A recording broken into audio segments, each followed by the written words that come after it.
Oke.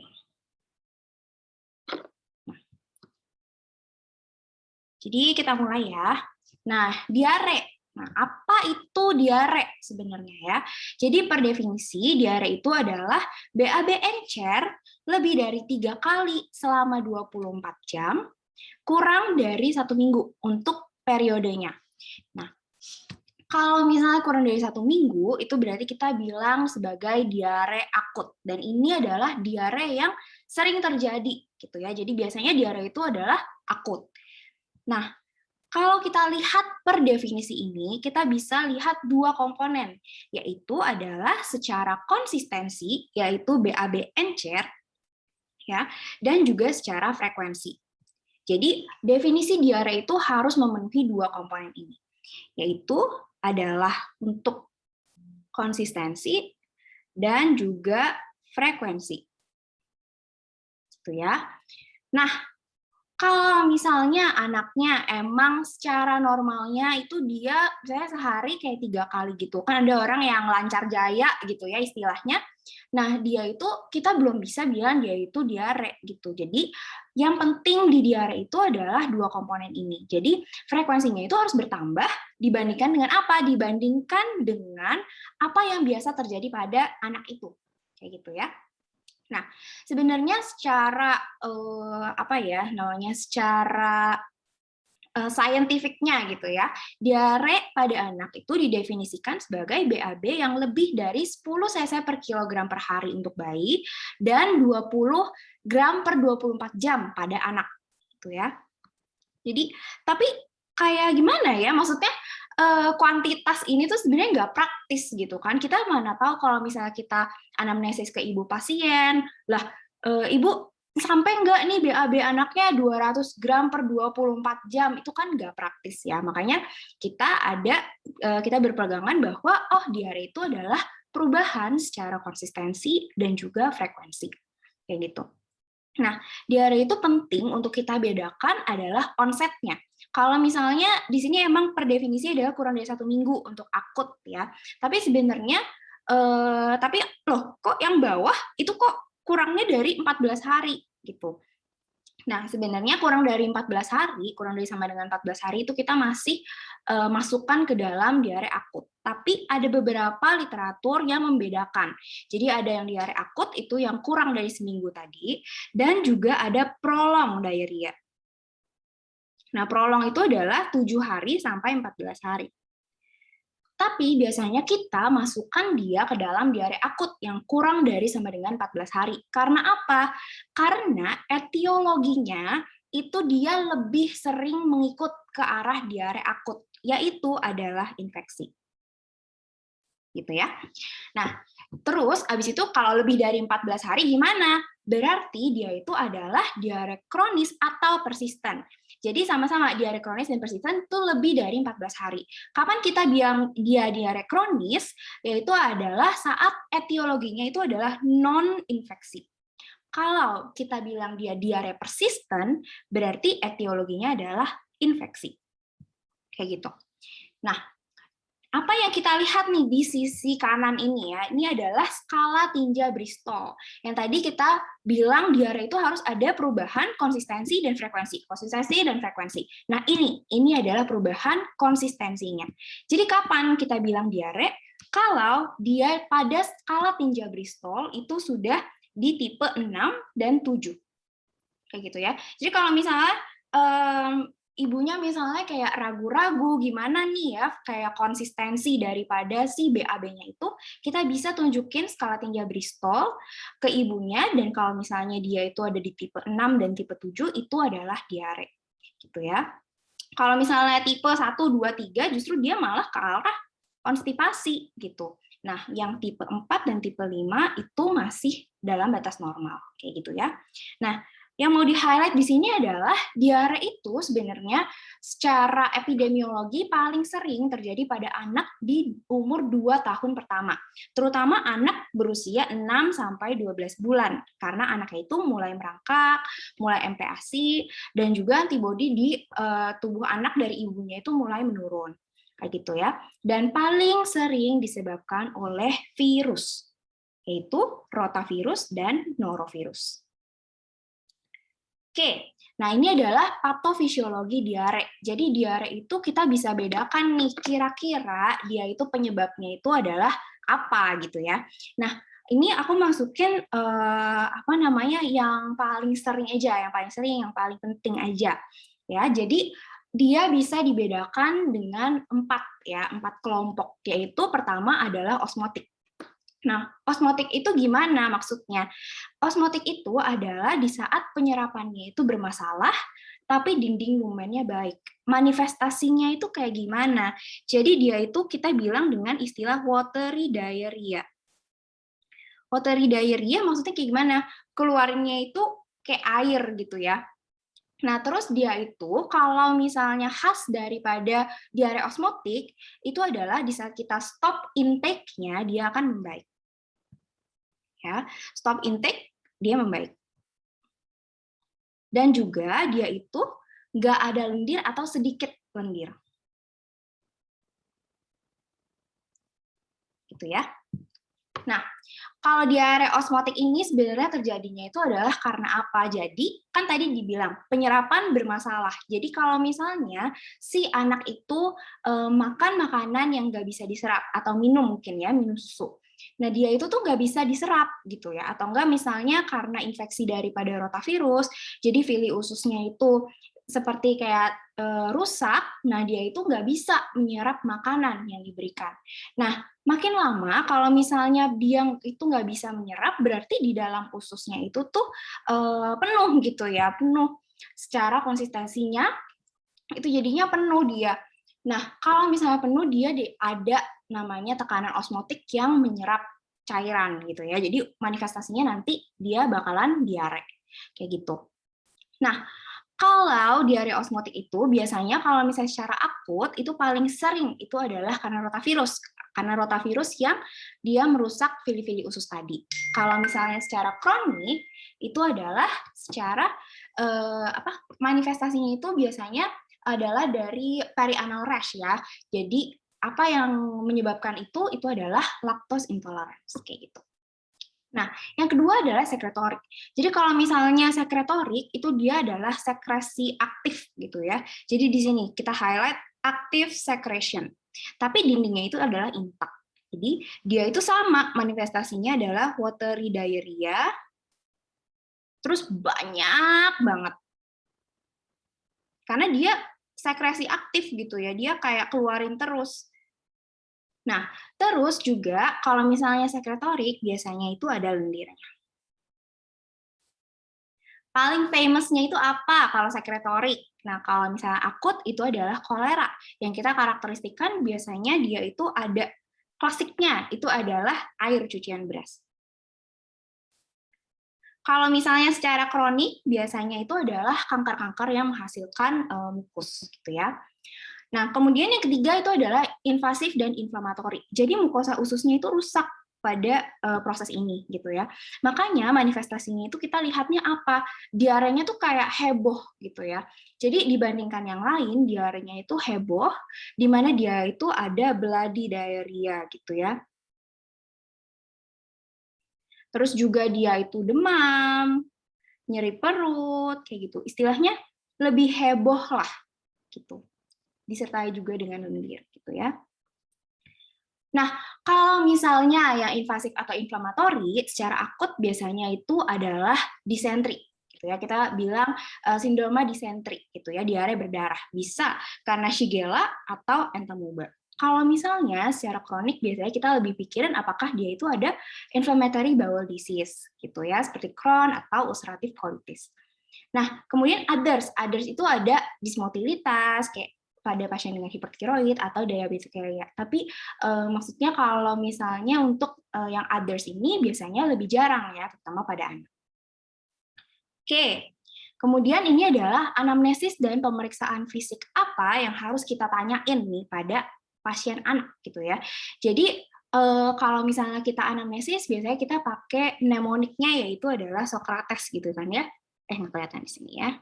Socrates. Itu adalah site, onset, karakteristik, radiation, associated symptom, timing, Kemudian ada exacerbating symptom, alleviating symptom, factor, dan juga severity gitu ya, Socrates. Nah, secara onsetnya tadi kita udah nanya dan kita udah bisa bedain gitu ya. Kalau misalnya akut, oh iya kita lebih pikiran ke arah infeksi kayak gitu. Nah, kalau karakteristik yang ditanyainnya itu apa aja? Nah, ini yang ditanyain. Tadi lama diare juga bisa ditanyain ya, kemudian juga frekuensinya, terus juga jumlahnya, konsistensi, warna, lendir, darah, dan juga bau. Nah, bau ini mungkin kayak, ih ngapain sih nanyain bau gitu ya. Tapi sebenarnya dari bau ini kita bisa membedakan beberapa etiologi daripada si diare ini gitu kan. Kalau misalnya baunya itu asam, kita lebih mikirin, oh apakah dia itu sebenarnya pH daripada si diarenya itu, si BAB-nya itu apakah dia cenderung asam gitu ya. Kalau misalnya kayak gitu, kita lebih pikirin ke arah intoleransi laktosa. Gitu ya. Kalau misalnya dia baunya busuk gitu ya, nah itu kita lebih pikirin apakah dia itu infeksi amuba. Gitu. Kalau misalnya dia bau amis, kita lebih pikirin dia apakah dia infeksi kolera. Gitu ya. Jadi sebenarnya ada tujuannya gitu loh. Kenapa kita nanyain bau gitu ya, bau diare kayak buat apa sih gitu kan? Nah, ini karakteristiknya yang ditanyain ya. Nah, kemudian gejala penyerta, misalnya seperti demam. Nah, demam ini juga kita perlu bedain, apakah dia demam dulu baru diare, atau diare dulu baru demam, gitu ya. Kalau misalnya dia demam baru diare, di pikiran kita adalah, oh demamnya itu adalah karena infeksi. Misalnya, kayak pada pasien-pasien dengan misalnya typhoid fever, itu dia bisa tuh ada diarenya gitu ya. Jadi dia demam, baru dia diare, nah itu kita lebih curiga apakah dia itu karena infeksi. Tapi kalau misalnya dia diare dulu baru demam, oh iya berarti dia itu sebenarnya lagi ada loh dehidrasi, kayak gitu.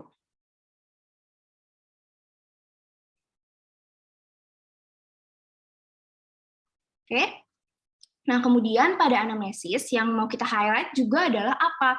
Sebenarnya apakah si diare ini itu udah menimbulkan suatu komplikasi. Jadi yang harus kita tanya itu adalah tanda dehidrasi.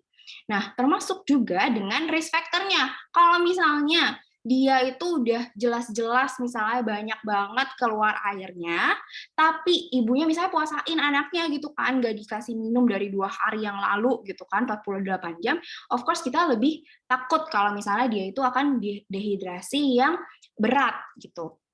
Nah, kemudian pipis terakhir juga sebenarnya kita bisa tanyain, karena apa? Kalau misalnya pasien itu ada dalam keadaan dehidrasi, nah dia pipisnya itu akan semakin pekat dan semakin dikit. Seperti itu ya. Nah, kemudian kita juga harus tanyakan apa? Ini, riwayat BAB dan BAK. Karena apa? Kayak yang tadi, kita mengacu kepada perubahan frekuensi. Ya, jadi kalau misalnya emang frekuensinya dia itu 3 kali sehari, terus hari ini dia datang emang kayak BAB-nya cuma 3 kali sehari, apalagi anaknya baik-baik saja, ya itu kita nggak gitu curiga bahwa dia itu diare gitu. Riwayat higienitas juga kita nanyain, karena apa? Biasanya anak dengan diare itu dia kausanya itu sebenarnya infeksinya itu dapat dari fekal oral gitu ya. Jadi dari anak yang megang-megang nggak jelas atau makannya nggak jelas kayak gitu ya. Nah, kemudian dari riwayat nutrisi. Riwayat nutrisi juga riwayat traveling, kemudian pemakaian antibiotik juga kita tanyain. Karena apa? Kalau misalnya anak ini udah antibiotiknya udah kelamaan gitu ya, bisa aja dia itu sebenarnya diarenya itu adalah antibiotik associated kayak gitu. Nah, kemudian yang perlu kita tanyakan juga faktor risiko daripada diare. Ada nggak sih sebenarnya pada anak ini gitu. Nah, faktor risikonya itu biasanya kita kenal dengan 5F gitu ya. 5F yaitu feces, flies, food gitu ya, vomit dan juga finger gitu kan. Vomit itu maksudnya kayak alat makan gitu ya, yang jorok gitu. Nah, kemudian next itu juga adalah riwayat imunisasi. Nah, sebenarnya yang 5F itu sebenarnya segala sesuatu yang bisa masuk lewat oral gitu ya. Itu adalah 5F-nya. Kemudian riwayat lingkungan sekitar, jangan-jangan dia habis makan sesuatu, misalnya keracunan makanan yang di mana karakteristiknya itu adalah semua orang yang makan makanan yang sama itu juga mengalami gitu gejala yang sama, yaitu diare kayak gitu ya. Dan kemudian pada anak perlu banget ditanyain berat badan sebelum dan setelah sakit. Karena apa? Kita ingin tahu nih, apakah dia itu ada perubahan gitu ya sebelum dan setelah sakitnya untuk menentukan derajat dehidrasinya nanti di belakang gitu ya. Nah, kemudian kalau misalnya berat badan itu kita gunakan sebagai apa ya?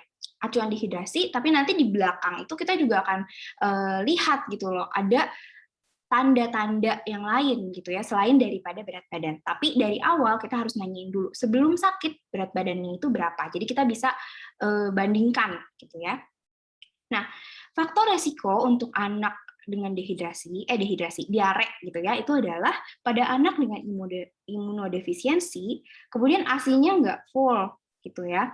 Kemudian pada pasien dengan penurunan motilitas usus, campak pada 4 minggu terakhir, kemudian genetik dan juga kurangnya sarana kebersihan ya yang tadi higienitas itu penting. Nah, ini adalah red flags ya daripada pasien-pasien dengan diare gitu ya. Jadi kapan sih kita itu harus hati-hati gitu ya. Jadi kalau misalnya pasiennya datang dengan blood in stool gitu ya, yaitu adalah kok diare berdarah gitu ya. Itu sebenarnya kita udah takut dia itu adalah suatu patogen atau kuman yang cenderung invasif gitu. Jadi itu harus dibawa ke dokter gitu, nggak bisa diobatin sendiri gitu, pakai home care gitu ya. Nah kemudian juga kalau misalnya dia itu nyeri perutnya itu sangat hebat, kemudian sampai menimbulkan komplikasi, seperti misalnya kalau anak, kita tuh nggak boleh lupa bahwa pasien anak itu adalah pasien yang bertumbuh. Jadi kita itu bukan cuma ngobatin ngobatin penyakitnya gitu, tapi kita juga harus pastikan bahwa dia itu tetap bertumbuh gitu ya secara normal. Nah, kemudian delayed puberty kayak gitu. Apalagi kalau misalnya dia misalnya kronis kayak gitu, terus habis itu ini bukan karena infeksi nih sebenarnya gitu kan, tapi suatu penyakit autoimun atau dia itu sebagai suatu gejala daripada penyakit lain yang sistemik kayak gitu ya. Kemudian kalau diarenya itu hebat banget sampai dia itu ada diarenya sampai anaknya itu terbangun malam-malam kayak gitu, jadi hebat banget, itu juga merupakan suatu red flag gitu ya. Apalagi kalau misalnya kita lihat dia itu karena karena misalnya dia itu udah sering banget diare dan dia itu ada suatu komplikasi gitu sebenarnya kalau misalnya red flags ini gitu. Ya. Oke, kemudian next setelah tadi kita mencoba untuk membedakan etiologinya dari Socrates, kemudian melihat apakah ada komplikasi dari red flags tadi, kita lakukan pemeriksaan fisik ya. Jadi pemeriksaan fisik itu kita lakukan untuk cek apakah sebenarnya ada tanda dehidrasinya gitu ya. Nah, tanda dehidrasinya itu kita lihat dari apa, yaitu adalah urin output, berat badan, dan juga pada anak, itu jangan lupa kita bisa cek ubun-ubun. Ya. Nah, cek ubun-ubun itu kita cek sebelum dia menutup. Gitu ya. Jadi kalau misalnya anterior, ya, yaitu adalah ubun-ubun besar. Gitu ya. Dia itu akan menutup pada usia 9-18 bulan. Kalau misalnya posterior lebih cepat, gitu, yang ubun-ubun kecil, yaitu adalah pada usia 1-2 bulan. Ya. Biasanya standarnya itu ya udah kalau misalnya anaknya kurang dari 2 tahun kita cek ubun-ubun kayak gitu ya. Nah, kemudian tanda gangguan elektrolit, apakah pasiennya itu datang terus habis itu napasnya cepat, dalam, terus habis itu dia bahkan sampai kejang-kejang gitu ya karena dia dehidrasi gitu. Kemudian cek juga pemeriksaan abdomen dan juga perianal rash. Karena apa? Ada pasien-pasien yang dia itu diare, misalnya diarenya lebih cenderung ke arah kronis ya, dan dia itu sebenarnya karena kausa yang sangat simpel, yaitu defisiensi laktosa. Jadi pada pasien-pasien dengan anak, langsung cek ya, kalau misalnya anaknya itu diare, langsung cek nih, di belakang pantatnya itu ada nggak perianal rash-nya, gitu ya. Kemudian pemeriksaan penunjang. pemeriksaan penunjangnya itu adalah kita ingin menemukan kausanya, yaitu dengan melakukan pemeriksaan darah lengkap gitu ya. Kemudian juga pemeriksaan gula darah, karena kalau misalnya pasien-pasien dengan dehidrasi, dengan diare, apalagi diare lama gitu ya, takutnya dia itu nutrisinya itu kurang gitu ya. Terutama kita itu sebenarnya cek gula darah pada seluruh pasien anak dengan letargi gitu ya. Itu kita harus cek. Dan juga elektrolit, karena apa? Dia itu akan keluar lewat BAB-nya gitu ya. Jadi kita harus cek apakah elektrolitnya itu masih normal atau enggak. Kemudian kita bisa cek apa? Fesesnya kita cek. Ada dua, yaitu mikroskopis dan makroskopis. Kalau misalnya yang mikroskopis itu adalah segala sesuatu yang harus cek pakai mikroskop gitu ya. Kalau makroskopis itu yang bisa kita cek dengan mata telanjang gitu ya. Nah, sebenarnya feses lengkap itu nggak kita lakukan di semua pasien anak dengan diare gitu ya. Biasanya kita lakukan itu pada anak-anak dengan curiga ya. Curiga infeksi amuba, cacing. Jadi kalau misalnya dia itu datang dengan bloody diarrhea, itu biasanya kita cek. Ya, infeksi cacing, amuba gitu ya, disentri gitu kan. Dan juga kalau kita curiga intoleransi laktosa. Gitu. Nah, tapi kalau misalnya anak dengan intoleransi laktosa gitu ya, kita ada tambahan lagi, yaitu kita cek yang namanya feses gastro. Karena kalau misalnya cek dari cuman feses lengkap aja, itu nggak ada pemeriksaan pH feses. Ya. Jadi kalau misalnya kita curiga dia intoleransi laktosa, kita bisa cek pH-nya yaitu dengan melakukan pemeriksaan feses gastro. Ya. Nah, kalau misalnya asam, dia intoleransi laktosa, gitu ya. Kemudian adalah urinalisis. Nah, urinalisis. Nah, pada anak dengan diare ngapain sih kita cek urinalisis gitu ya, kayak nggak nyambung kan cek urin gitu kan. Ini kan keluarnya dari belakang gitu ya, BAB. Nah, tapi sebenarnya dari urinalisis ini kita mau lihat apa? Yaitu kita lihat spesifik gravity. Kalau misalnya ibunya bilang, iya dok, anak saya nih diare-diare tapi kencingnya kurang, misalnya gitu ya. Terus habis itu matanya jadi jadi cekung kayak gitu. Itu tuh kan sebenarnya adalah suatu hal yang subjektif gitu ya, yang kita maksudnya penilaiannya itu berbeda-beda. Yang menurut aku tuh sedikit gitu, belum tentu menurut ibunya itu sedikit ya. Kalau misalnya kita ingin menilai secara objektif untuk dehidrasi pada anak ini, apakah anak ini sebenarnya beneran dehidrasi atau enggak? Kita tuh cek dari urinalisisnya, yaitu kita cek spesifik gravity. Karena apa? Kalau misalnya anaknya itu udah dehidrasi, gitu ya, otomatis urinnya itu tuh akan lebih pekat dan juga lebih sedikit. Nah, kalau urinnya itu lebih pekat, lebih sedikit, nah spesifik gravity-nya itu akan naik, ya. Jadi itu kita udah juga, oh dia itu ada dehidrasinya, gitu, spesifik gravity-nya naik.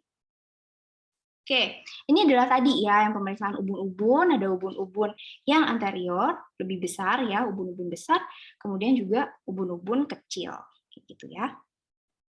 Nah, ini adalah fekal analisis yang tadi kalau misalnya secara makroskopis kan segala sesuatu yang bisa kita lihat dari mata telanjang gitu ya.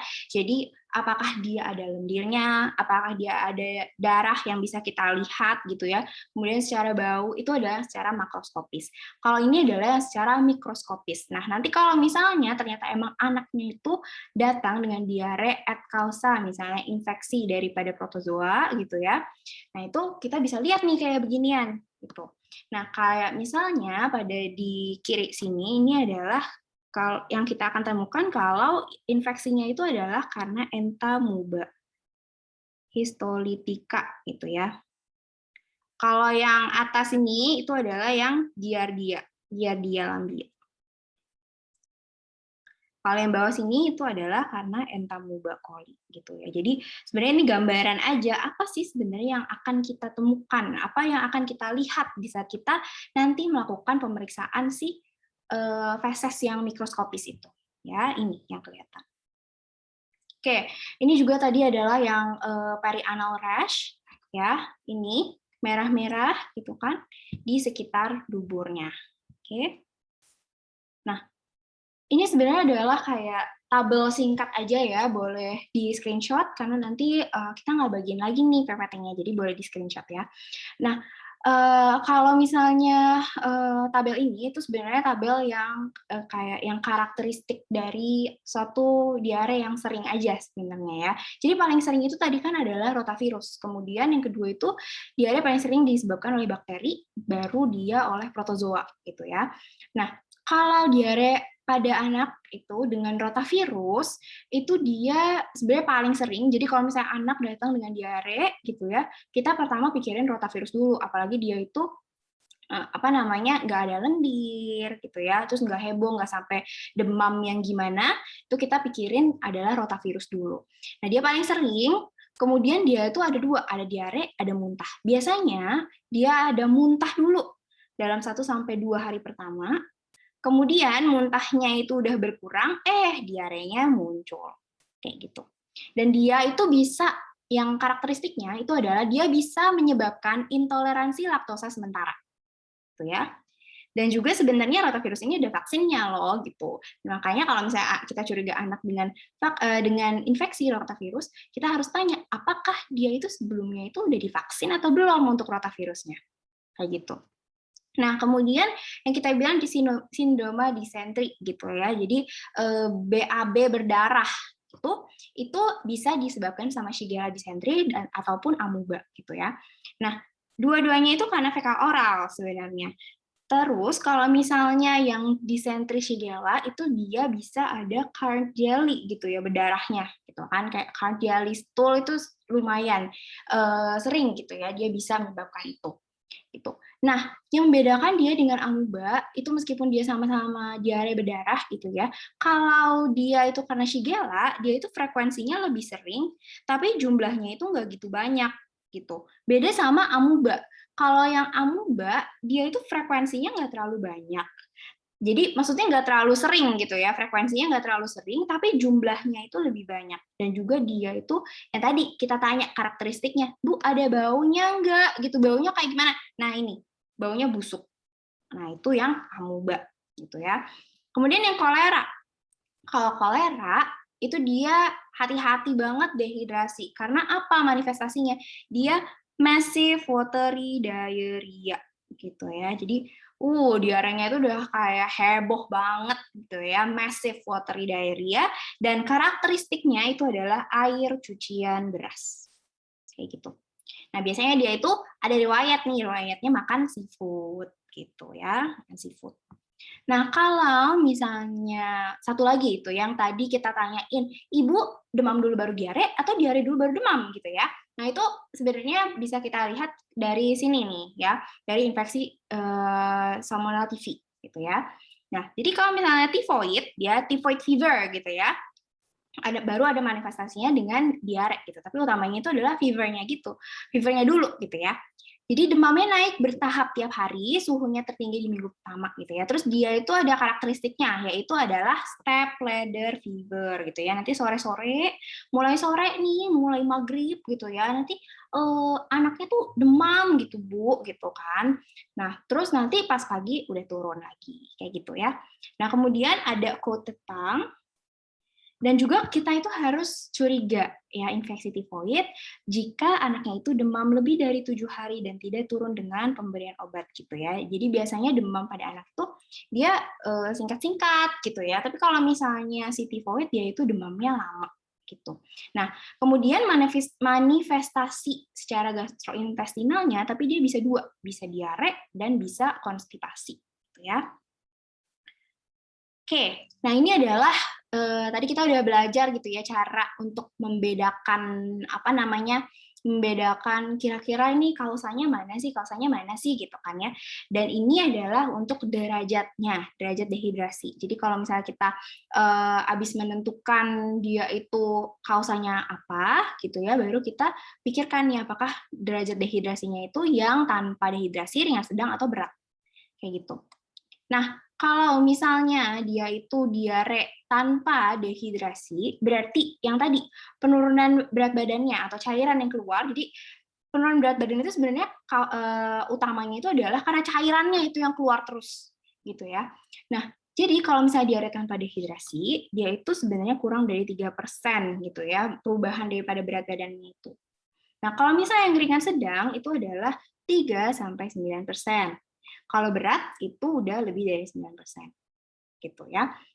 Nah, kalau misalnya diare tanpa dehidrasi, namanya aja tanpa dehidrasi berarti anaknya baik-baik saja, gitu ya. Jadi secara keadaan umum dia anaknya baik, sadar, terus matanya nggak cekung, terus juga dia itu sebenarnya ya nggak aus-aus amat, gitu ya. Terus turgornya masih baik. Kalau misalnya dia dehidrasi ringan sedang, itu anaknya yang aku sering biasanya hafalin, ya udah anaknya tuh rewel dan mau minum terus gitu ya, kayak kita misalnya kayak aduh kurang minum abis olahraga gitu keringetan kan pasti kita haus banget gitu ya. Nah itu juga anak dengan dehidrasi ringan sedang gitu ya, jadi anaknya itu gelisah rewel gitu, tapi tanda dehidrasinya kita lihat dari mana? Oh matanya udah mulai cekung kayak gitu, ternyata turgornya juga mulai kembali lambat kayak gitu ya.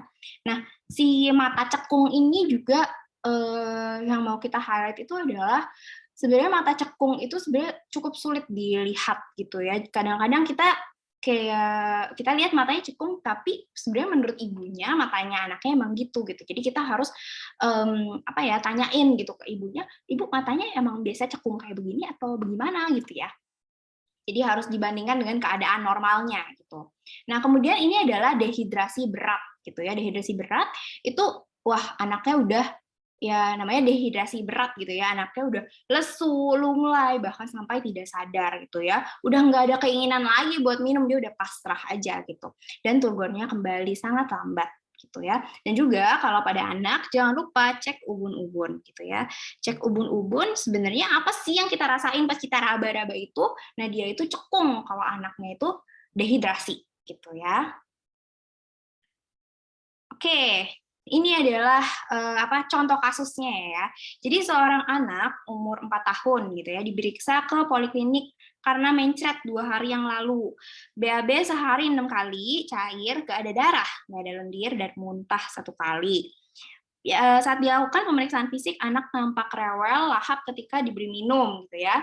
Mata tampak cekung, turgor kulit lemah. Di rumah diberi minum biasa ditambah sup asam tanpa diberi obat gitu ya. Jadi kayak misalnya dari skenario ini kita tuh sebenarnya bisa lihat apa sih gitu ya. Nah, pertama-tama kita kira-kira dulu ya. Jadi kita kira-kira dulu apakah dia itu penyebabnya itu sebenarnya adalah infeksi bakteri, infeksi virus, atau infeksi protozoa gitu ya. Nah, kita lihat di sini, oh dia itu BAB sehari 6 kali gitu ya. Terus nggak ada darah, nggak ada lendir. Nah, tadi kita udah belajar ya, kalau misalnya dia lebih kayak nggak ada darah, nggak ada lendir gitu, itu sebenarnya kita lebih curiga ke arah yang diare osmotik tadi gitu ya. Karena kalau misalnya sekretorik biasanya ada lendir. Kalau misalnya dia inflamatorik ada darah gitu ya kan. Nah, kemudian saat kita lakukan pemeriksaan fisik, anak tampak rewel, lahap ketika diberi minum. Waduh, berarti kita langsung bisa menentukan sebenarnya dia derajat dehidrasinya itu adalah derajat dehidrasi ringan sedang gitu ya. Karena apa? Dia rewel, terus juga aus gitu ya, kayak kita kalau habis olahraga gitu aus banget gitu kan. Nah, kemudian kita lihat tanda dehidrasinya itu adalah apa? Yaitu matanya udah cukup cekung gitu ya, dan juga turgor kulitnya itu lemah gitu. Nah, kalau misalnya kita udah dapat contoh kasus gini, terus kita disuruh bikin diagnosis, sebenarnya diagnosisnya itu kayak gimana gitu ya? Diagnosisnya itu kayak gini. Nah, jadi per onsetnya kita tentukan dulu apakah dia itu diare akut, diare kronis, atau persisten. Kemudian at causa apa? Kayak gitu ya. Tadi kita curiga dia osmotik ya, terus kemudian osmotik, terus abis itu akut. Berarti kita lebih curiga ke arah infeksi virus, which is kalau nggak rotavirus, ya norovirus, gitu kan? Nah, terus kemudian kita sertai dengan apakah dia itu ada dehidrasinya, apakah dia tanpa dehidrasi, ringan sedang, atau berat. Ya, kemudian kita juga sertakan pada diagnosisnya apakah dia itu ada komplikasinya atau enggak ya. Jadi pas kita nanti penunjang, terus kita cek elektrolit, jadi ada nggak elektrolit imbalance-nya, kayak gitu. Nah, yang kita lihat di sebelah kiri itu adalah lintas diare ya. Jadi adalah 5 pilar diare gitu ya. Jadi ini adalah hal yang sangat penting untuk pada anak dengan diare. Itu adalah apa? Kita lakukan tata laksananya pertama itu adalah cairan ya. Jadi oralit gitu kan. Kemudian juga ada zinc gitu, kita berikan zinc selama 10 hari. Kemudian kita teruskan ASI dan makan, antibiotik selektif dan juga nasihat ya, edukasi. Itu masuk ke dalam 5 pilar diare. Jadi kalau misalnya anak datang dengan diare, itu kita harus laksanakan 5 pilar ini, gitu ya. Nah, ini adalah tata laksana yang tadi, komponen pertama yaitu adalah yang cairan. Jadi kalau misalnya terapi diare secara cairan itu kita bedakan gitu ya, bedakan berdasarkan derajat dehidrasinya. Untuk rencana terapi A itu adalah di saat dia itu tanpa dehidrasi ya. Jadi dia datang tanpa dehidrasi. Oke. Nah, kalau anak datang tanpa dehidrasi, apa yang harus kita lakukan? Ya udah, dia kan tanpa dehidrasi gitu ya. Jadi kita ya udah kalau misalnya ada yang keluar, ada yang masuk gitu ya, biar seimbang. Jadi setiap kali anaknya diare, kita berikan oralit sampai diarenya itu stop.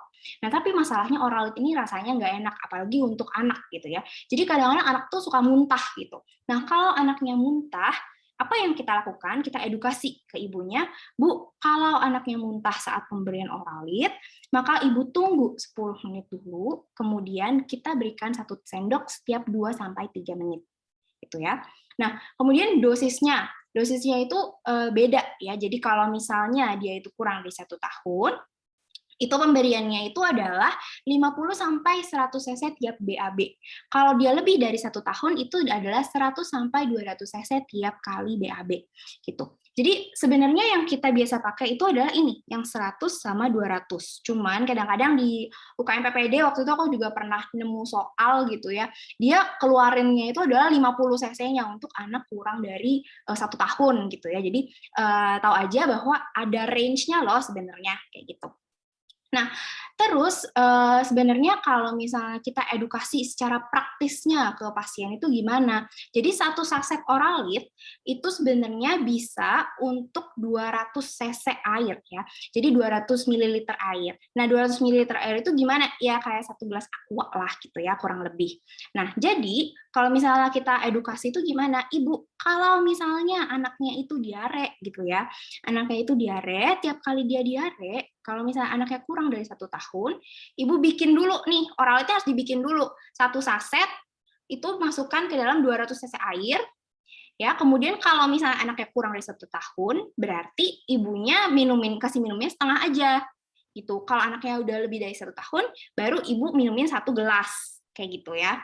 Jadi jangan kayak, edukasi ke ibunya itu kayak, nih ya ibu saset oralitnya dibagi 2 gitu ya, terus airnya dibagi 2 juga, jangan kayak gitu. Jadi mendingan langsung bikin aja 1 saset itu untuk 200 cc, ya kalau misalnya dia anaknya kurang dari 1 tahun, ya udah minumnya itu ya kurangin aja gitu ya, jadi cuma setengahnya, gitu ya. Nah, atau kalau misalnya kalian nggak suka ngafalin nih, aduh bingung nih ya, kayak kurang dari setahun, lebih dari setahun, kayak gitu.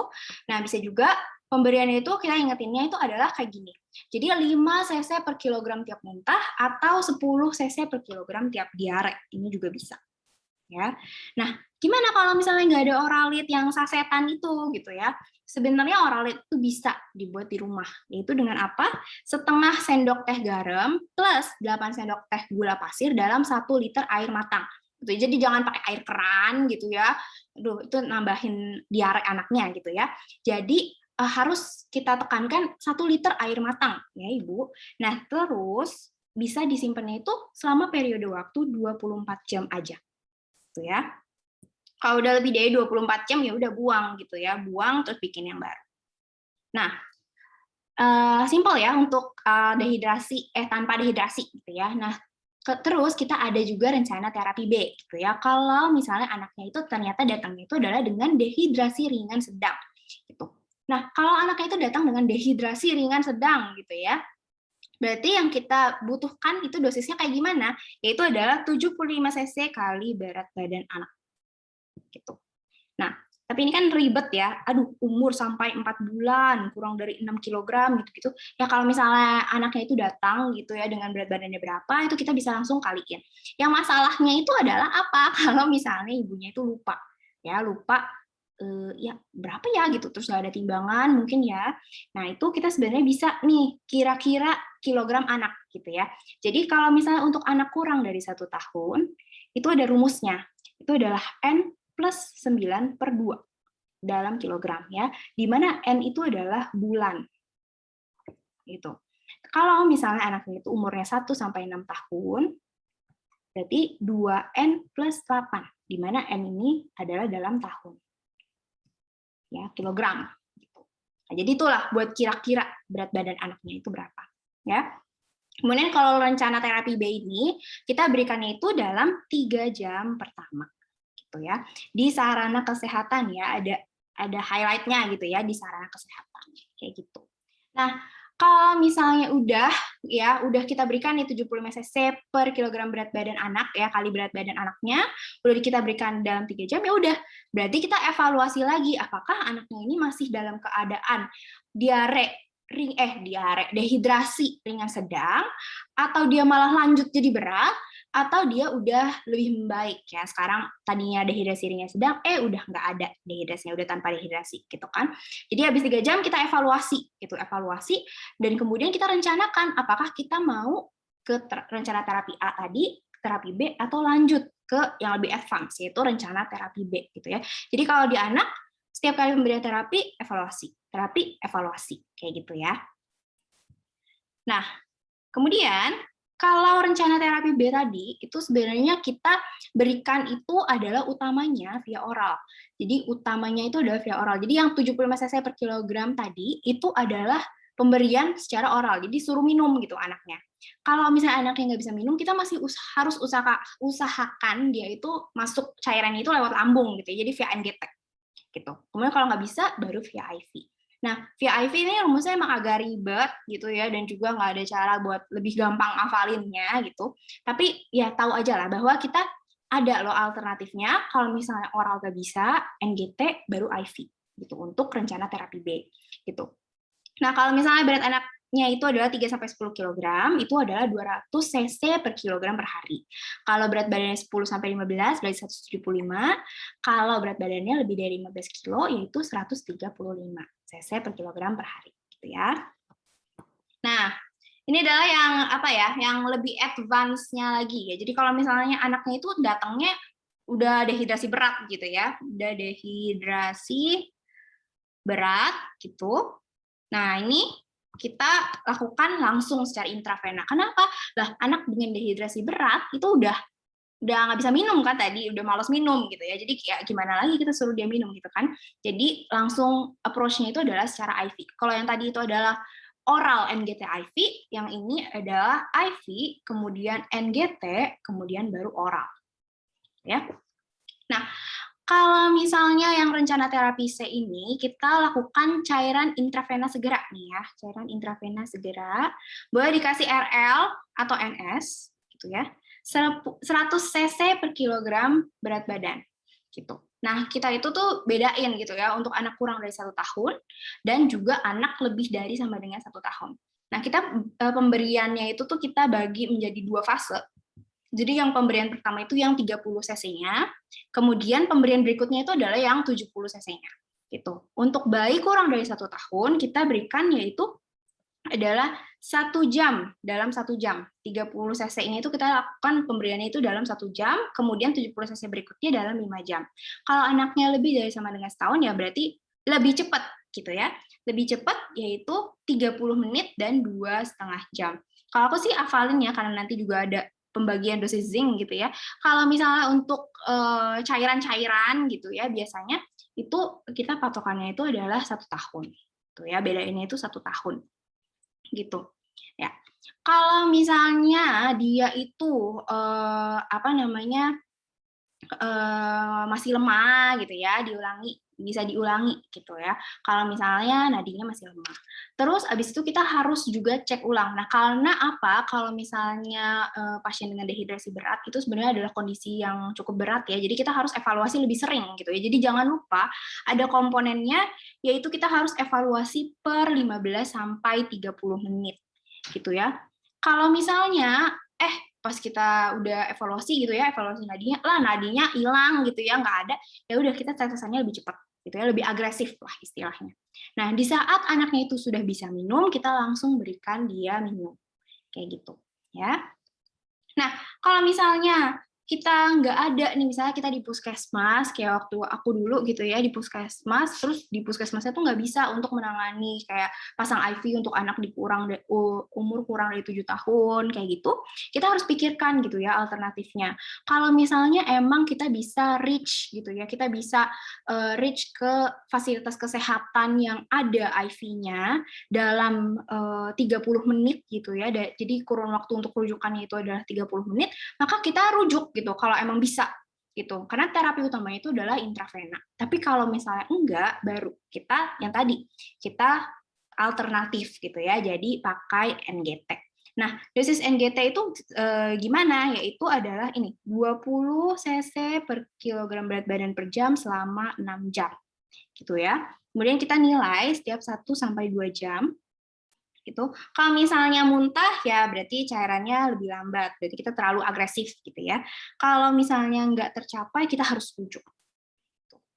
Nah, kemudian ya udah setelah 6 jam ya, yang tadi kan 6 jam gitu ya selesai terapinya, ya udah baru kita ini lagi, kita evaluasi lagi apakah dia dehidrasinya masih tanpa dehidrasi, kemudian ataukah ringan sedang atau berat gitu ya. Kemudian kita mau loncat kemana nih, ke A, B atau C gitu ya.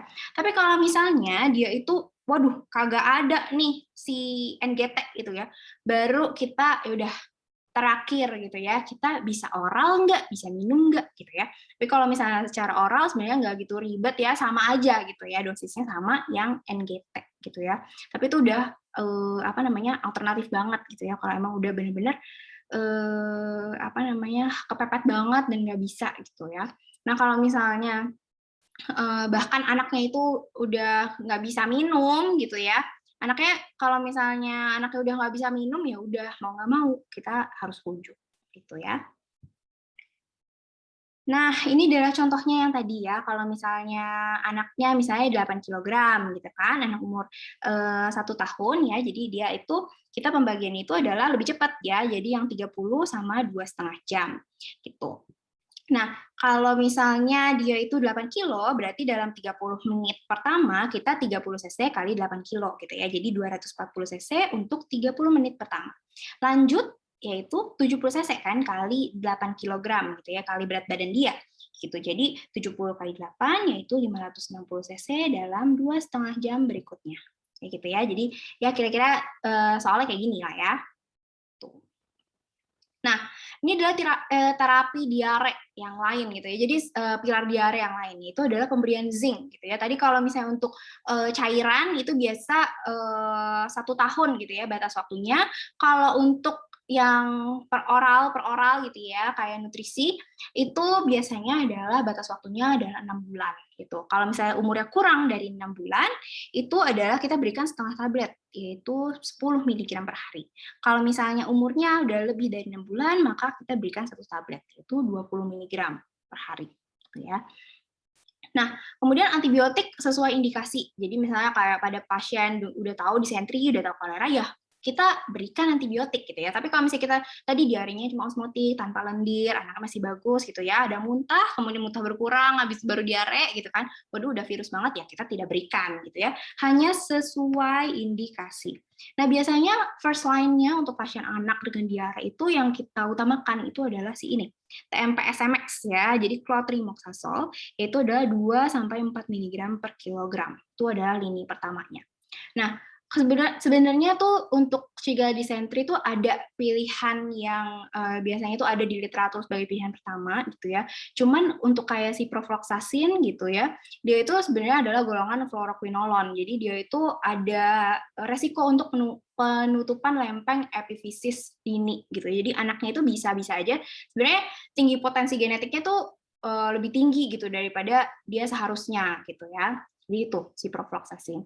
Atau enggak alternatifnya bisa juga azitromisin gitu. Untuk metronidazol itu adalah antiparasit ya, metronidazol antiparasit. Jadi kalau misalnya emang udah disentrinya amuba, ya udah kita berikannya itu adalah metronidazol gitu. Untuk kolera pilihannya itu adalah tetrasiklin. Ya, tapi tetrasiklin itu hati-hati pada anak kurang dari 8 tahun karena dia itu bisa staining gitu ya, dan stainingnya itu tuh bukan yang cakep-cakep gitu ya, jadi putih bersih, bukan gitu ya, dan juga dia itu tidak bisa hilang stainnya. Kemudian nutrisi tetap diberikan, dan yang terakhir itu adalah edukasi gitu ya.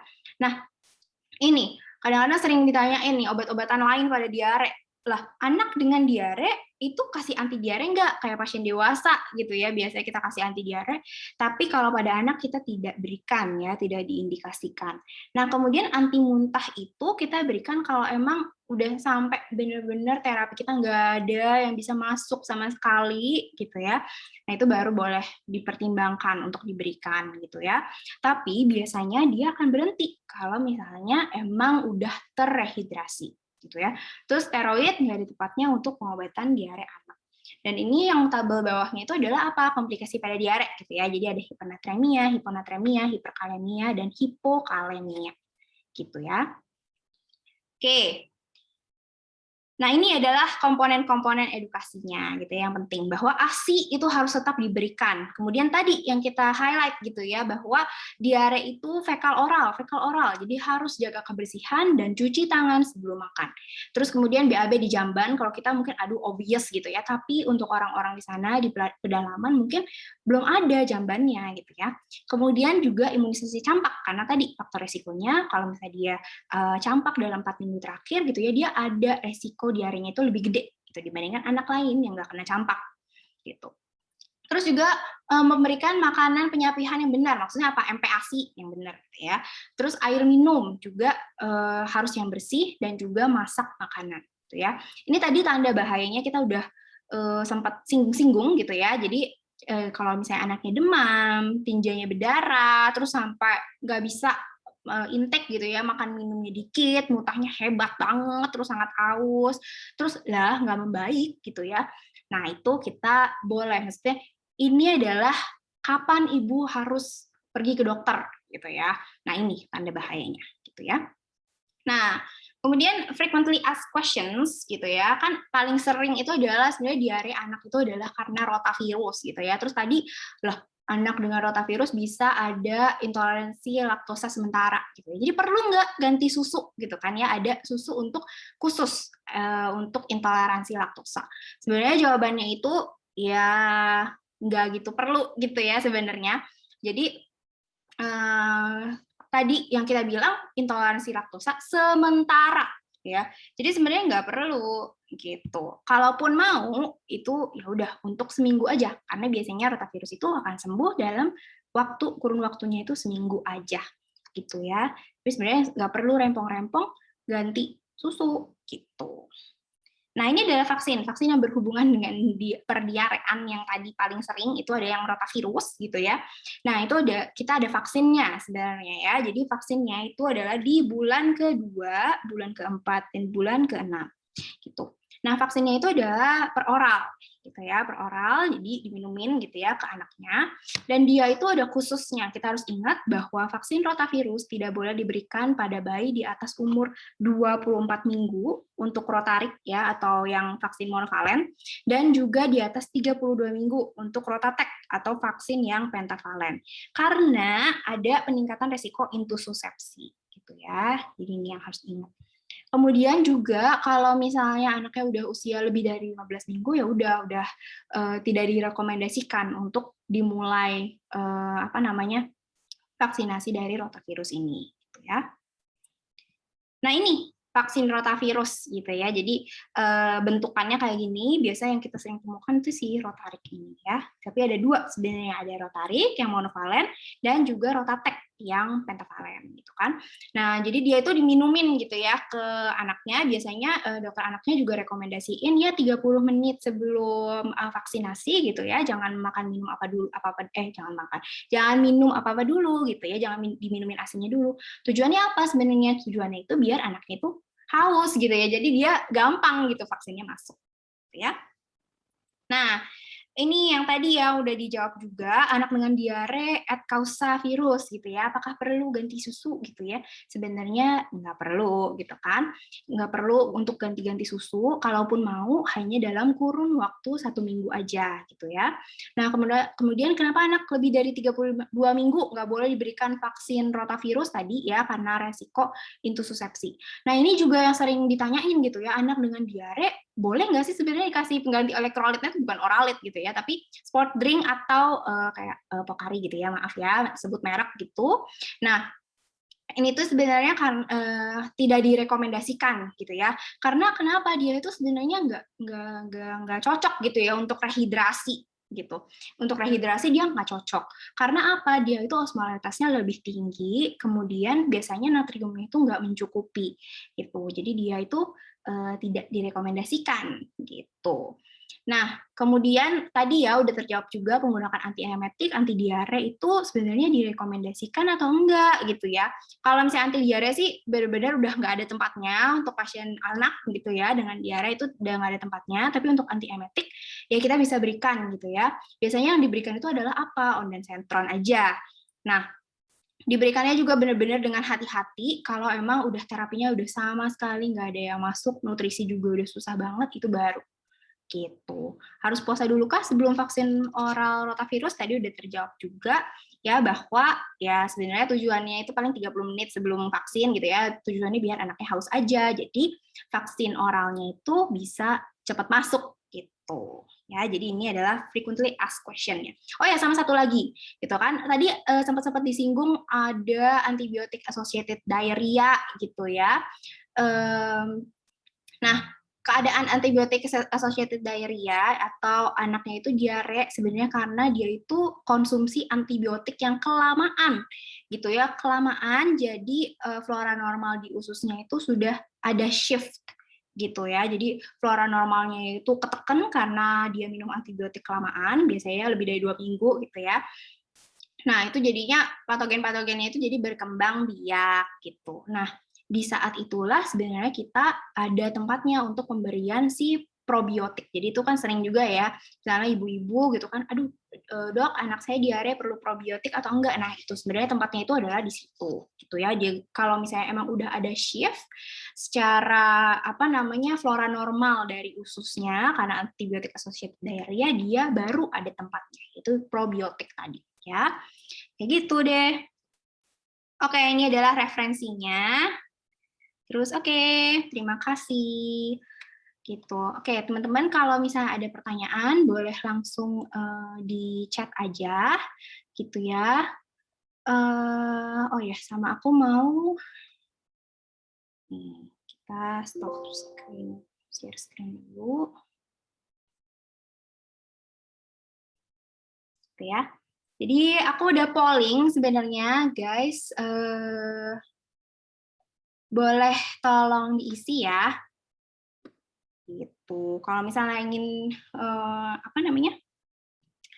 Boleh diisi, aku mungkin kasih waktu kayak 5 menit gitu kali ya, karena cuma ada 5 pertanyaan gitu. Kita tunggu 5 menit. Sambil kalau misalnya ada pertanyaan juga boleh langsung chat aja di kolom komentar. Atau enggak boleh on mic juga, langsung tanya gitu, itu juga boleh ya. Oke, aku mau kasih link feedback form juga. Tolong diisi ya untuk evaluasi dari kelas ini, untuk evaluasi untuk study Stito juga gitu ya.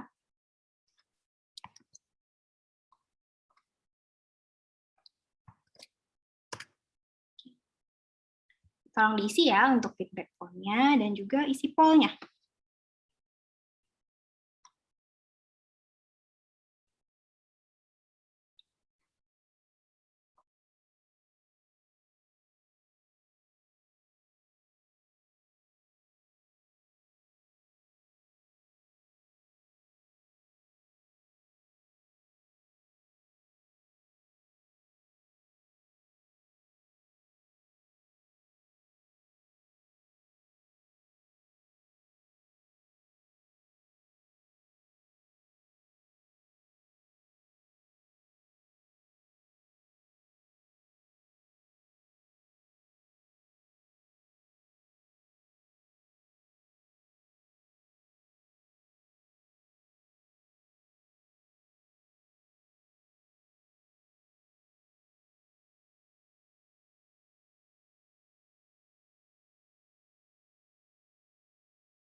Oh ya teman-teman, ini ada sedikit kesalahan ya. Jadi untuk apa namanya,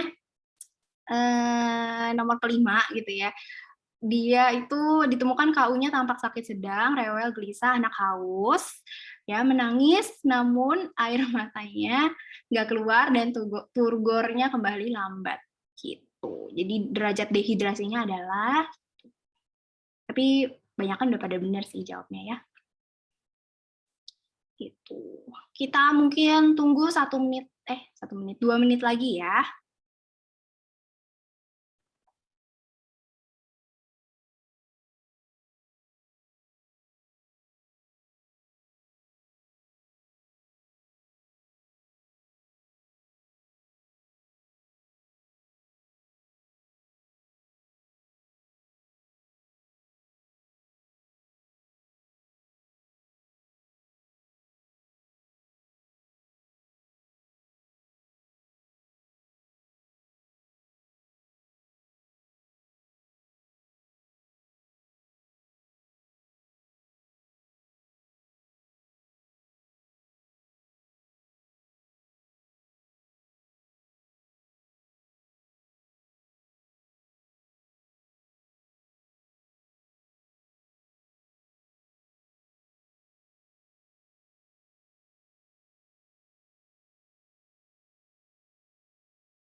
Oke, udah 5 menit ya.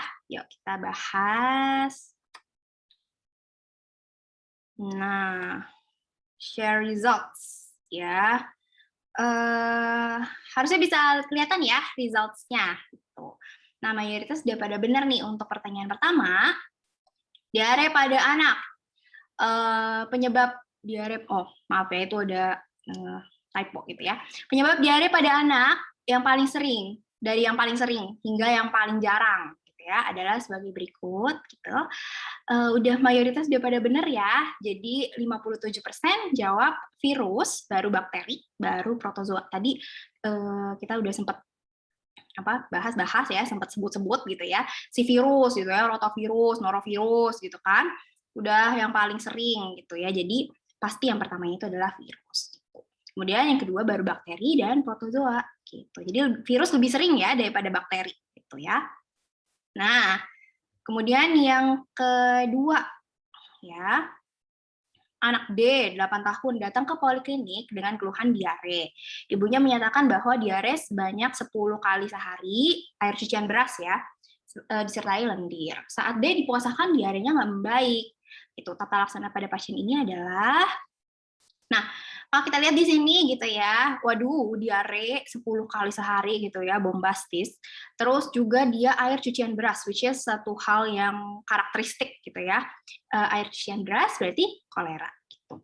Nah, kemudian yang dia clue-nya lagi apa? Oh, saat dipuasakan diarenya nggak membaik. Kalau misalnya dia dipuasakan terus diare membaik, berarti dia itu adalah diare yang osmotik. Kalau yang ini berarti lebih ke arah sekretorik gitu ya.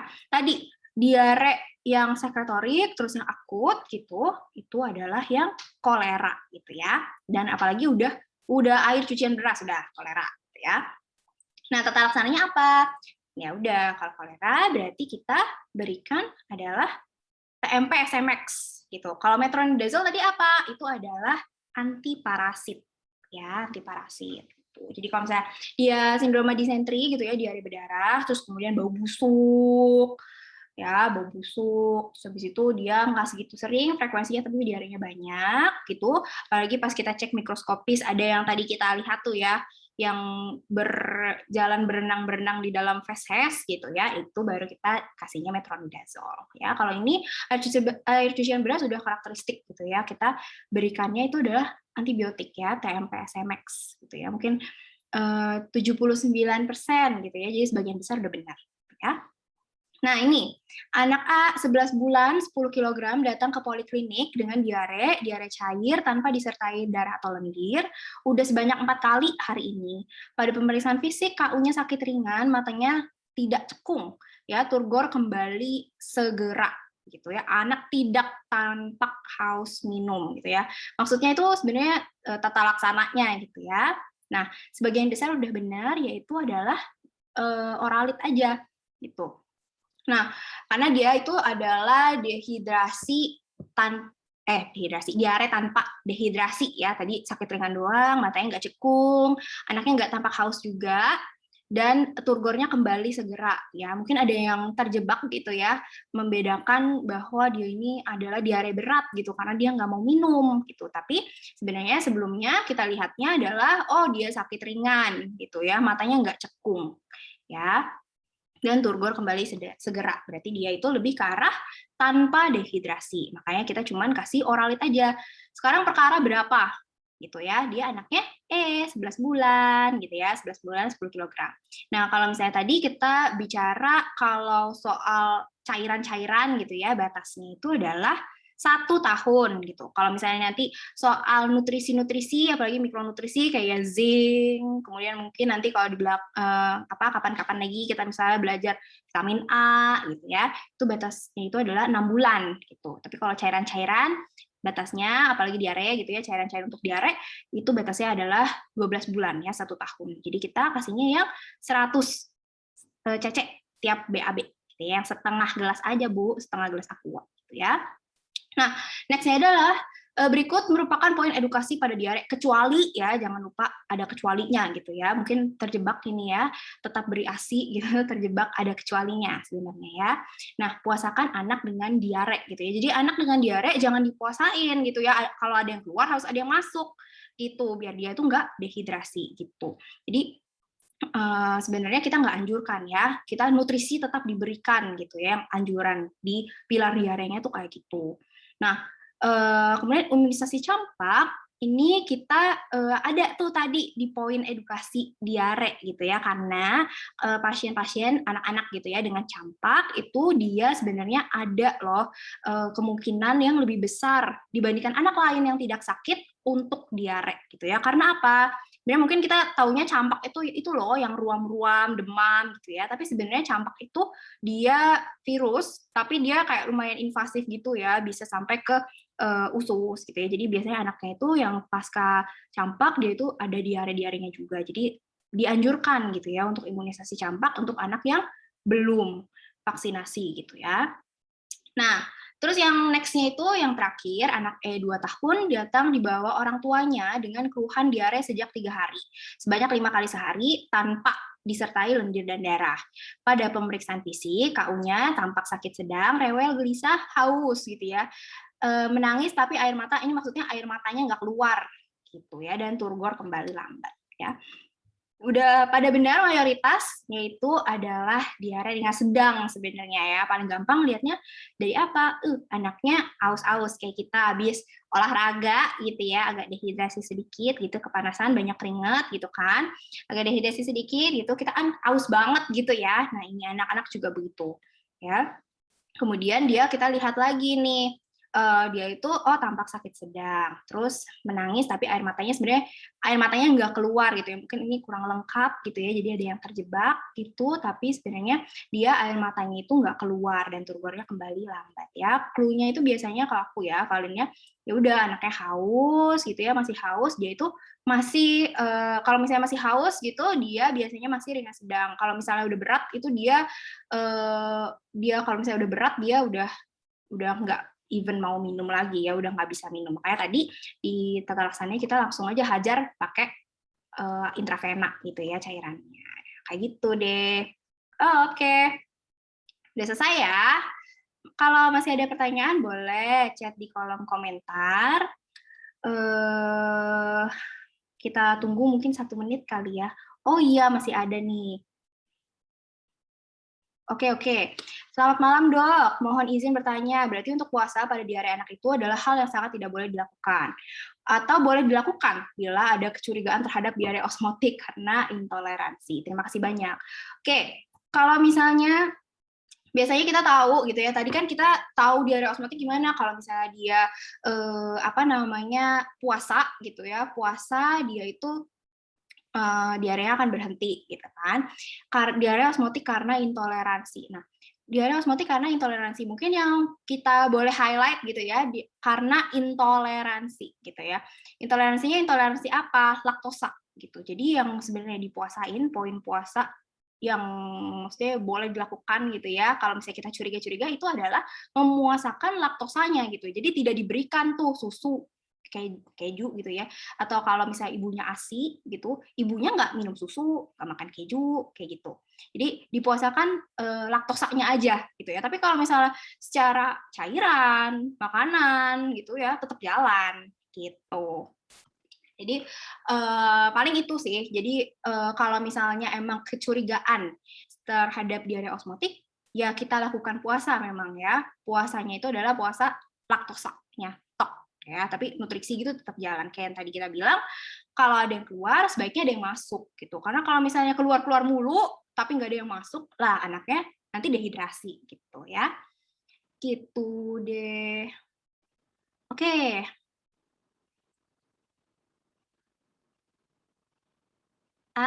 Ya. Oke. Ini ya, lalu pertanyaan selanjutnya, mohon izin bertanya, aku sambil bacain ya. Pada pertanyaan kedua, jawabannya adalah TMP-SMX. Akan tetapi di materi tadi, pilihan antibiotik untuk kolera adalah tetrasiklin. Gitu ya. Apakah tidak diberikan tetrasiklin karena umur pasien yang masih 8 tahun sehingga ada resiko teeth staining gitu ya. Terima kasih banyak, Dok. Oke. Tadi itu kita di soal ya 8 tahun ya. Jadi itu benar-benar kayak batas ambang gitu ya untuk si tetrasiklin ini gitu. Nah itu kita nggak berikan karena dia emang resiko teeth staining biasanya gitu ya. Jadi dulu emang suka diberikan gitu ya sebagai pilihan pertama, tapi sekarang udah nggak terlalu dianjurkan gitu ya karena teeth stainingnya itu kalau misalnya kita sempat Google gitu ya, kita lihat teeth staining itu benar-benar jelek gitu ya, jadi kayak benar-benar kayak hitam-hitam gitu dan itu tidak bisa hilang gitu ya, jadi kasihan anaknya. Jadi pilihannya biasanya pada anak dengan diare itu adalah antibiotik pilihannya itu adalah TMP-SMX ya atau Clotri ya, clotrimazole gitu. Itu makanya adalah jawabannya adalah itu. Selain itu juga jawabannya itu yang lain gitu ya. Tadi kan pilihannya itu ada TMP-SMX, metronidazole, terus tidak butuh antibiotik sama asiklovir gitu ya.